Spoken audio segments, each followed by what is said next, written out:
যদি একবার ভালোবেসে নিতে পারো, দেখতে পাওয়া যাবে আল্লাহ দুনিয়া জমিনটা তোমার জন্য সিরাতুল মুস্তাকিম, সোজা পথের পথিক বানিয়ে দেবে।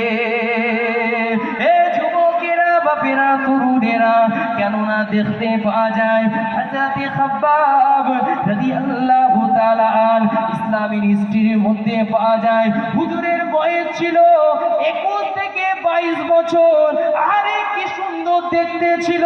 ওই খাব্বাবের চোখগুলো ছিল টানা টানা, আঁখিগুলো দেখলে জামতর হয়ে যেত, ঠোঁটগুলো কত সুন্দর গোলাপি গোলাপি ছিল।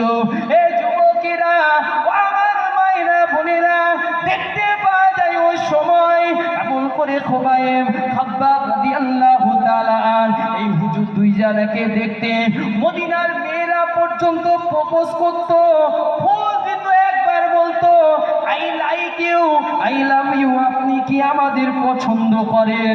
কিন্তু দেখতে পাওয়া যায় ওই যুবক তার হৃদয় থেকে শুধুমাত্র আওয়াজ ওঠে, এই দিলটা তো আমি একমাত্র দো জানের বাদশা আমির আল্লাহ মদিনা ওয়ালার নামে কুরবান করে দিয়েছে।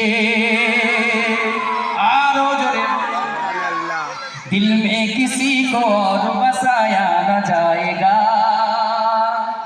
दिल में किसी को और बसाया न जाएगा, दिल में किसी को और बसाया न जाएगा, इश्क़ नबी कभी भी भुलाया न जाएगा। বলুন না সুবহানাল্লাহ। কি গো, এই ভালোবাসা যারা করছে আমাদের ছেলেরা বেশি বুঝবে। বলছে মা, ওর থেকে যতই সুন্দর দেখতে হোক না, আমি কিন্তু ওই মেয়েটাকেই চাই, ওকেই চাই, মানে ওইটাই লাগবে।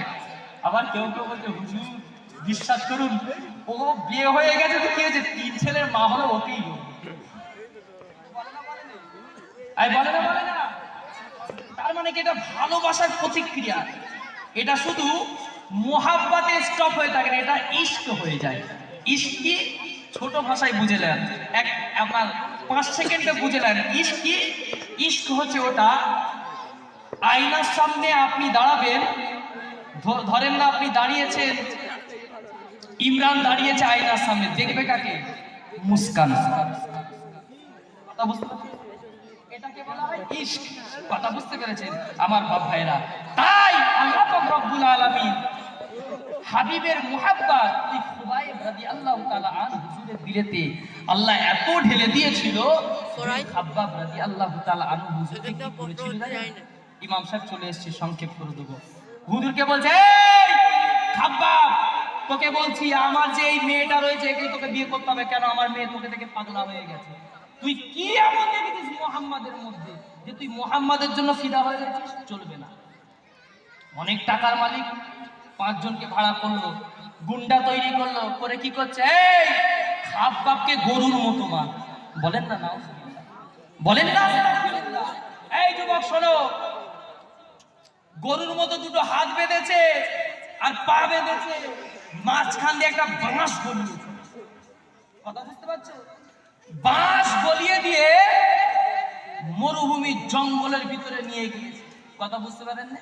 আজ যেমন আমরা দেখি ইউপিতে, বিহারে, বিভিন্ন যেগুলো বিজেপি শাসিত রাজ্য, 8 বছরের আসিফা থেকে শুরু করে 80 বছরের জি অনিমা পর্যন্ত সুরক্ষিত রাখতে পারে না, এদের মুখে আবার হাম বেটি বাঁচায়েঙ্গে কথা।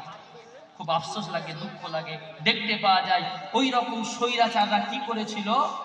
খুবাইব রাদিয়াল্লাহু, খাব্বাব রাদিয়াল্লাহু তাআলা আনহু দুজন ভাই ছিল, নিয়ে যাওয়া হলো মরুভূমির জামিনের মধ্যে, দুদিকে বাঁশ দেওয়া হলো, বাঁশ দিয়ে এরকম বেঁধেই রেখে দিয়েছে।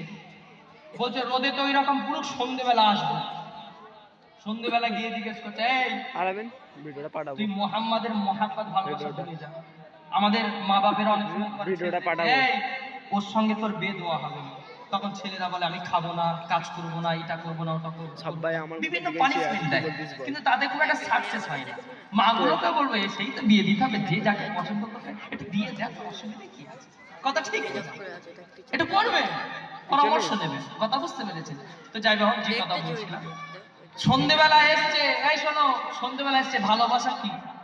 সন্ধ্যেবেলা এসছে, এসে তখন খাব্বাব হুজুর মুখ থেকে কথা বলতে পারছে না, খালি কানে শুনতে পেয়েছে। খাব্বাব, দেখ আলোচনা হচ্ছে যে একবার যদি বলে এই কষ্টটা মুহাম্মাদকে দেওয়া হতো কতই না ভালো হতো।